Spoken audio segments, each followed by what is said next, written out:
当地时间2月16号至18号，第60届慕尼黑安全会议在德国召开。来自120多个国家和地区的约700名代表就通过对话促进和平的主题进行宣讲和辩论。今年慕安会的主题报告题为“双输”。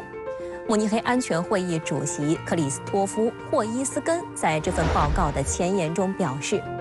双输已经成为今年慕安会的非正式座右铭，必须避免因秩序支离破碎而陷入更为双输的局面。在此背景下，中国的高质量发展备受关注。北京时间17号晚上7点10分，中共中央政治局委员、外交部长王毅在慕安会中国专场活动上发表主旨演讲。在演讲中，王毅说道：“在座各位非常关注中国经济，我要强调的是，中国经济始终充满活力和韧性，长期向好的势头更趋明显。去年以5.2%增速贡献了全球1/3的增长。随着世界上最大规模市场的快速成长，中国将向世界释放更大利好。集中精力实现中国式现代化，是中国人民当前最大的政治共识。加快推进高质量发展，是中国在新时代的硬道理。”在演讲中，王毅指出，加快推进高质量发展是中国新时代的硬道理。中国将继续扩大制度性开放，缩减外资准入的负面清单，为包括欧洲在内的各国的企业提供更为市场化、法治化、国际化的营商环境。但同时，王毅也强调，反对脱钩断链现在已成为国际共识，越来越多有识之士认识到，不合作才是最大的风险。各位朋友，德国有句寓言，一个人的努力是加法，一个团队的努力是乘法。这对国与国关系而言同样如此。我们希望各国寻求共赢，避免多输，团结合作，同舟共济，为世界注入更多的确定性，为人类创造更美好的未来。我们看到这个会场情况的时候，做得很满。王外长在讲的过程中，大家都凝神倾听。他们对于王外长所讲的很多的，就是中国方面做的贡献啊，提出的主张啊，我觉得是帮助他们更好的去了解了中国政策的全貌，或者说更客观的了解中国政策，实际上是可以帮助他们进一步去反思他们目前的一些政策立场和手段，真正找到解决问题的方案。因为在接下来交谈中呢，他们甚至还主动的引用王外长讲到的一些内容，他们心里也都认同，就是中国发挥了这个稳定力量。在发表主旨演讲前，当地时间16号，王毅还应约会见了美国国务卿布林肯。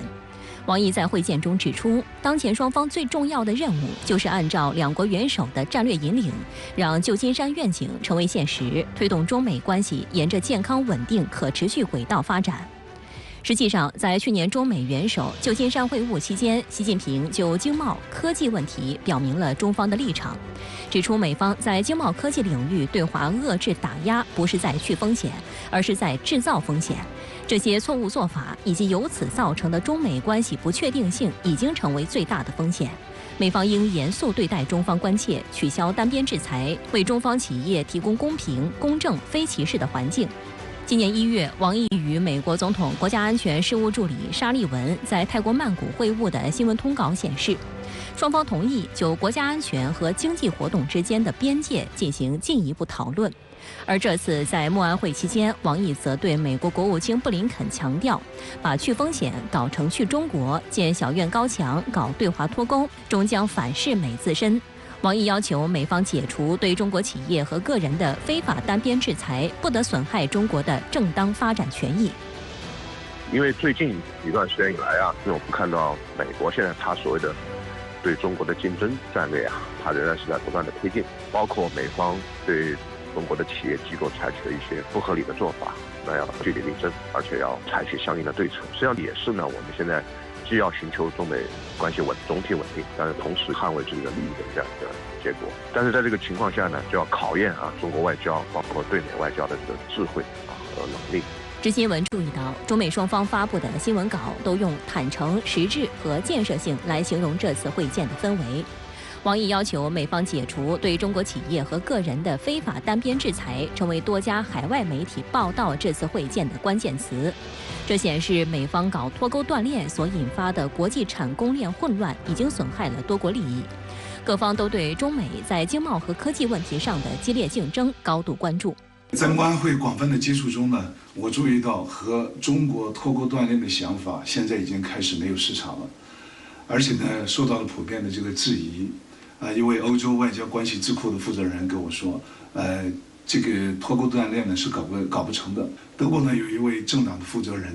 也是联邦议员，那他认为呢，如果要是和中国脱钩的话，那德国的很多的商品就会变得非常的昂贵。那么这样的话呢，政府呢就要加大这个投入，相应的这个成本呢就会加大。但是呢，现在呢在德国呢，很多方面都是需要钱的，那这样的话呢是根本做不到的。实际上，近一段时间以来，中美各领域各层级开展了一系列对话沟通和务实合作。特别是近日在京举行的中美经济工作组第3次会议，被外界视为世界2大经济体关系进一步稳定的迹象。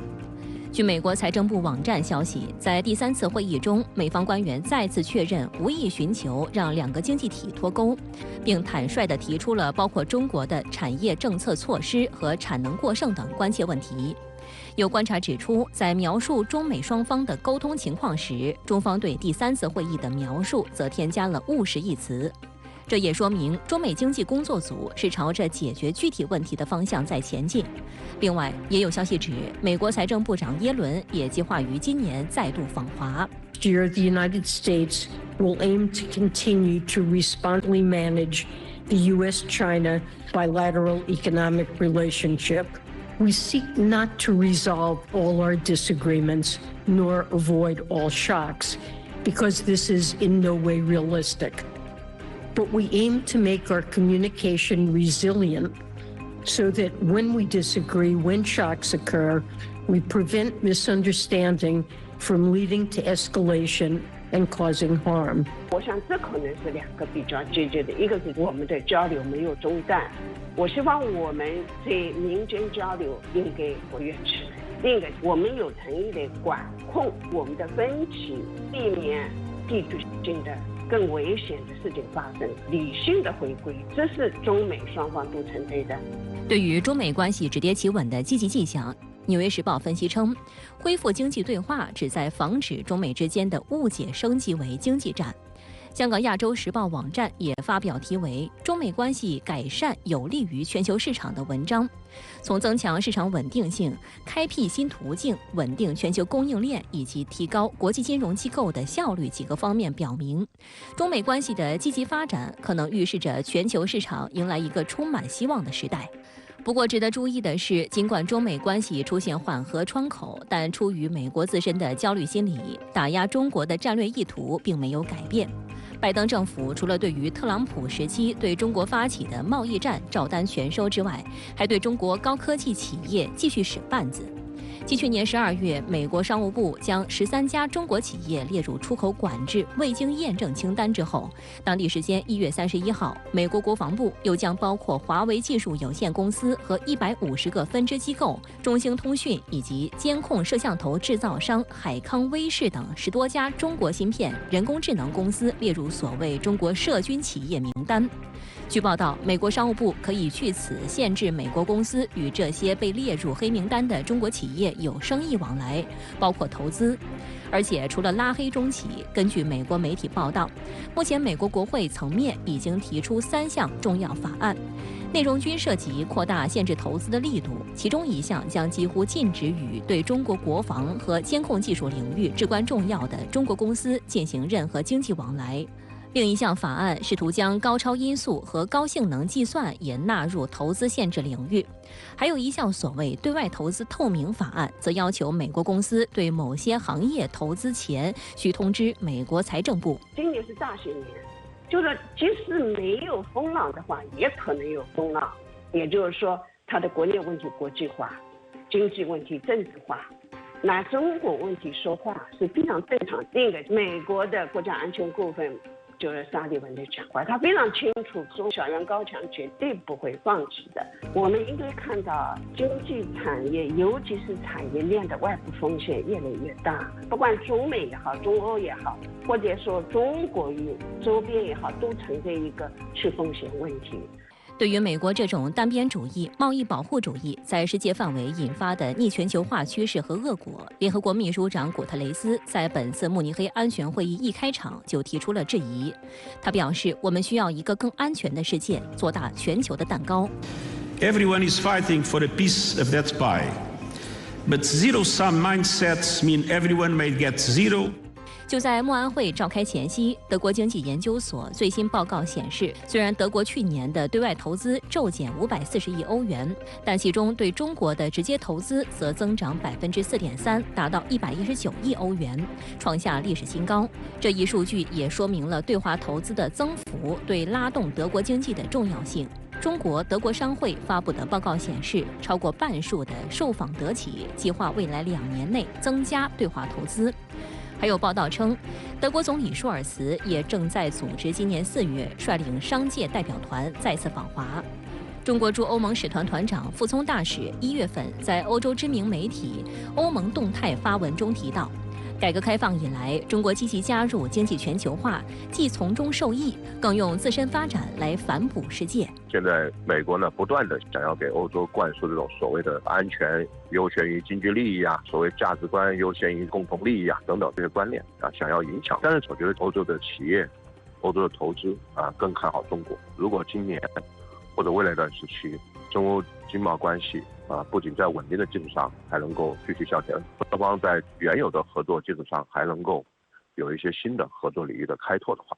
我想就会用事实证明中欧之间的经贸合作不仅有韧性，而且有前景。 But I've never really accepted the thesis that you see written in various parts of the world about peak China. Chinese consumer is the best guarantor of China's economic future. So long as the Chinese consumer has confidence in the future, then the economy will continue to grow reasonably well. That's a core fact. And remember, the scale of the Chinese consumer market is unprecedented in global economic history. 外商持续加大在华投资，也是中国高质量发展的一大机遇。根据中国美国商会最新发布的2024年中国商务环境调查报告显示，有1半美国企业将中国大陆列为全球首选或前3位投资目的地，较上年度略有5个百分点回升。报告指出，对众多美国企业来说，中国大陆不仅是关键市场，更是人才和创新的重要沃土，这对美国企业的全球竞争力至关重要。有分析指，中国是全球产业最齐全的经济体，美国和西方的做法不仅封杀不了中国的科技现代化，反而在刺激中国加速科技现代化的步伐。我们一直在推动，以我们的方式推进解决化，我们要引领下一步的解决化，我们有这个物质基础，对吧？更重要的就是说，我们刚才就说有制度优势嘛，当然我们还有很多的经验，对吧？我们这个经验是非常非常宝贵的。我们这几年越在做，你看内部，我们的这个粤港大湾区啊，这个长三角，海南这个自由贸易港啊，是吧？都是开放的。这外部你看中国跟东盟国家之间的 RCEP， 我们还申请这个加入 CPTPP 啊，这些都在推进，对吧？我们当然不用说我们中国主导的像“一带一路”啊，亚洲基础设施投资银行啊，对吧？这个金砖银行啊，都是国际性的，对吧？都是以我们的方式在推进着下一步全球化。第60届慕尼黑安全会议2月16号到18号在德国慕尼黑举行。会前发布的2024年慕尼黑安全报告认为，后冷战时代关于和平稳定和经济发展的乐观主义已经消散，世界面临陷入双输局面的风险。江先生如何解读这份报告？当前的全球局势是否会给中国经济发展带来挑战？我们应该如何来面对？这个报告确实对当前的国际形势判断，基本上还是比较客观。最主要的呢，就是欧洲的外交，我认为它缺乏自主性，随着某些国家的脚步在向前走，而且明知前方的路并不光明，但是他也没办法有自己的选择。世界经济这种政治化的趋势实际上非常可怕。这些人不寻求经济发展的内在规律了，完全是政治正确了。这样呢，对自己的经济发展不利，然后呢，对自己的方向选择也是很容易出现偏差。龚先生如何看待今年中美经贸关系的稳和险？从18年开始，就对我们的企业打压，我们的外贸环境相对来说比较复杂。我们中美贸易过去是美国第一，现在第3了，但是去年深圳的出口反而2位数增长。包括前2天有些企业到我家里喝茶，我就问他去年怎么样，他去年我对美国是大幅度增长。我说为什么？他说很简单，美国的消费者也是理性的，我是搞智能门锁的，我的产品打进了美国几十家超市，通过了沃尔玛、Costco 等各种认证，今年还会翻倍增长。企业家跟我讲，他说我是研发一代，储备一代，推广一代。市场淘汰了没关系，我还有，这淘汰还有，这很重视研发。我们的稳很简单，3个方面。第一个，还要继续跟美国、跟欧洲、跟发达国家做生意。第2点，我们的企业很简单，出口市场多元化。第3，我觉得还是要苦练内功，企业的国际竞争力要提升，一定要虚心向跨国公司学习。过去在全球化时代，找你玩，跟你玩，带你玩，现在中国正在崛起，心里不舒服，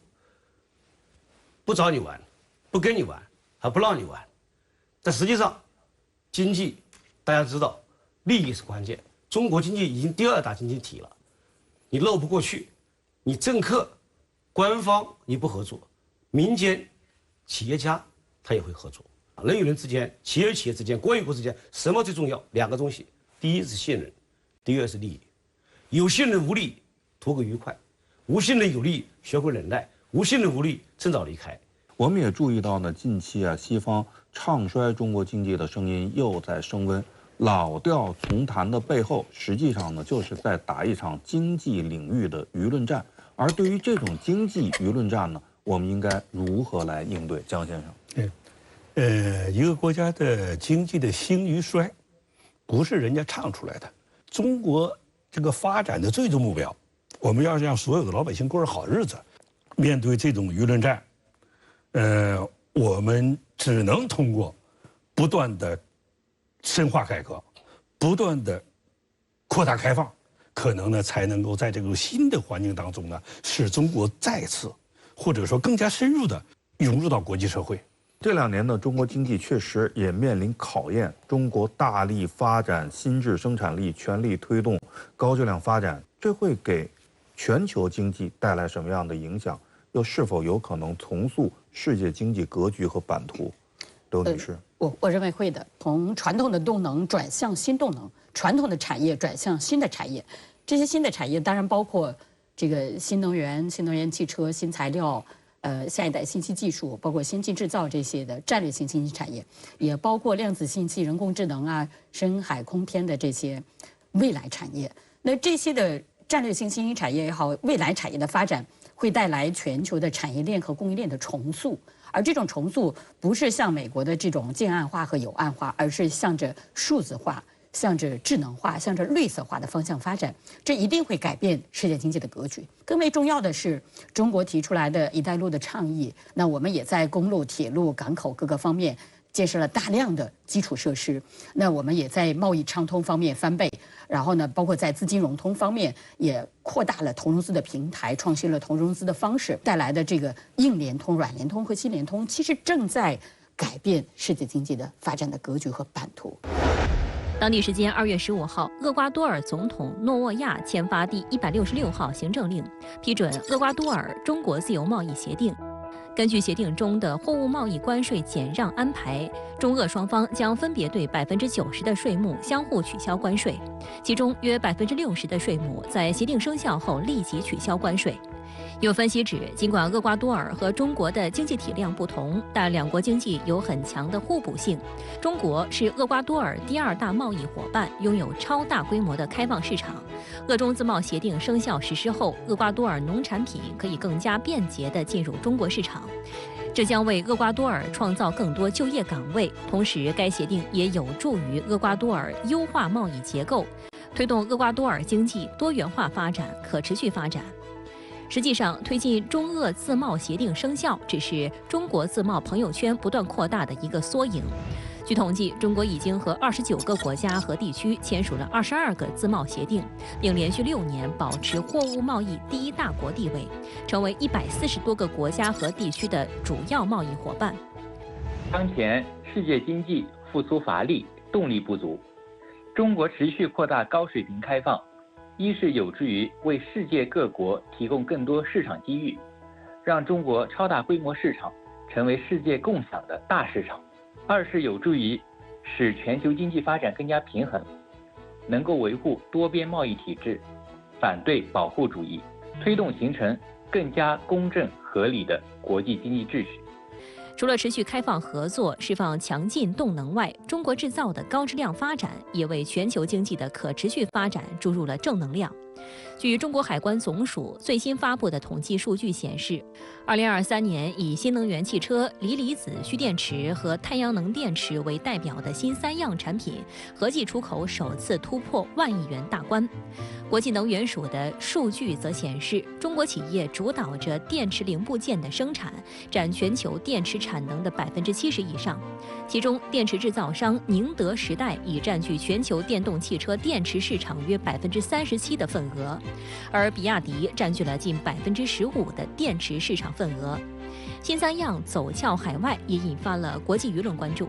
2月4号，韩国今日货币发表文章指出，如果说以前人们提及中国商品就会联想到廉价的代名词，那如今尖端产品已开始成为中国制造的代表。如何应对变化后的中国制造、韩国制造，到了考虑改变的时候了。彭博社更是用篇名为“比亚迪眼中的不是特斯拉，而是整个汽车行业”的报道强调，单纯将比亚迪纯电动汽车销量超过特斯拉作为一个里程碑，其实是低估了比亚迪不断增长的实力。除了纯电动车，比亚迪还制造油电混动车。如果混合动力汽车的销量也算进去，那么比亚迪在2023年第4季度的总销量还能再高出75%。彭博社指出，这标志着这家中国电动汽车巨头的目光已经锁定了更广泛的汽车行业。实际上，梳理聚焦比亚迪创纪录新销量的报道中，海外主流外媒有着同一个共识：比亚迪的快速发展是中国电动汽车行业崛起的象征。在报道中，美国有线电视新闻网援引中国国务院2020年发布的《新能源汽车产业发展规划（2021至2035年）》中的2个目标。到2025年，新能源汽车新车销售量达到汽车新车销售总量的20%左右；到2035年，纯电动汽车成为新销售车辆的主流。美国有线电视新闻网指出，中国已提前3年实现第1个目标，第2个目标也很可能比预期更早到达。不过，值得注意的是，中国新3样产品，尤其是新能源汽车走出去的亮眼成绩，刺痛了欧美国。 software-driven cars, and both very important innovations and steps as its home in China to be successful in the car industry of tomorrow. So it's the Chinese century. 新3样之所以能在海外获得广泛认可，不仅是因为它们符合全球绿色、低碳、可持续的发展趋势，正是因为中国在这些领域的技术实力和市场竞争力得到了全球的认可。中国拥有全球最完整的工业体系，这使得中国在新兴产业的发展中具有独特的优势。在全球化的今天，试图通过脱钩断链来遏制中国的发展，最终损害的是各国自身的利益。其实不仅仅是新3样啊，很多中国产品在海外也受到越来越多的青睐。在20多年前吧，我们也不必讳言，那个时候啊，中国商品是被视为地摊货。但是呢，也就是在那个时候，我们就坚信有朝一日中国的商品会成为高品高质的象征。而这样的一天呢，现在看正在到来。所以，刘女士如何看待这样的一种变化？全球消费者对于中国产品的喜爱究竟基于什么呢？其实中国的商品呢，就像中国经济的发展的这个态势一样，我们原来是从高数量的一个高速度的增长，转向高质量发展的一个现在的阶段。这里面最为核心的，我认为是创新驱动的发展的战略。那我们有高素质的人才队伍，我们有非常超大规模的市场的优势，还有我们非常有巨大的这个科技创新的这个能力，是我们创新的支源。另外一个呢，就是我们非常强的制造能力，这个制造能力是全球首屈一指的。我到义乌去调研这些小商品，我说你们为什么有那么有竞争力？其实这个竞争力不是一个企业带来的，它也不是一个产业带来的，而是整个的产业链和整个的供应链带来的你的在全球的比较优势。就一个特别简单的例子，一个区别针，它可以卖到5分钱。我说你怎么做到的？它的原料是边角料零成本，因为周边的这个企业各种企业都非常的丰富。他说这些处理掉，所以它的原料是零，你可以做到，而且它的物流又非常的迅速。中国的我们的高铁网、高速网，全球都是首屈一指的。所以这些带来的中国的商品，我们体现的是物美价廉，背后是大量的创新的优势、制造业的优势，以及我们的高素质的人才队伍的优势。中国新三样呢，其实也是在助力全球应对气候变化。可是呢，欧盟现在对中国的纯电动汽车发起了反补贴调查，美英媒体呢也开始渲染中国电动汽车竞争力的担忧这样的一种情绪。那么，中国的新三样出口是否会面临一些限制性的措施？我们又应该做好哪些应对的准备呢？龚先生，这些年大家看到了，欧盟啊、美国啊，就是有一种什么心态啊？见不得中国好，见不得别人好的心态。这是归根结底，还是我们某个产业竞争力超过他们了。他们这种措施，反倾销啊、反补贴这些措施啊，会有一定的效果。短期，但长期反而使我们倒逼中国的企业提升质量。所以说，中国企业怎么做，不怕别人嫉妒，就怕自己止步。只要我们创新不止步，我们高质量发展不止步，你根本就不用担心，打不垮。所以我们企业还是在苦练内功上做文章。除了在技术产品方面，中国在自贸协定谈判和签署方面也实现了新的突破。截至今年1月底，我国已经和29个国家和地区签署了22个自贸协定，占我国对外贸易总额的1/3左右。刘女士如何来看待我们自贸朋友圈的不断扩大？这对我们持续扩大高水平对外开放有什么样的意义？在对外贸易方面呢，我们实施高质量发展，我们才能够去追求我们的所谓的零关税、零壁垒、零补贴的这样一个目标。沿着这个目标呢，我们的自贸区的朋友越来越大。这个对我们的高水平对外开放的意义呢，就是高水平对外开放。我们在制造业100%对外开放之后，我们在实施服务业的对外开放。这个服务业呢，我们扩大市场准入，包括教育、医疗各个方面的不断的引入。更为关键的是，我们在推进规则、规制、标准和管理的对外开放。那在这个方面呢，我们也提出了积极的加入 CPTPP， 包括加入DIPA 这些方面呢，其实也是在倒逼我们国内的改革，也是在为全球释放改革开放的红利。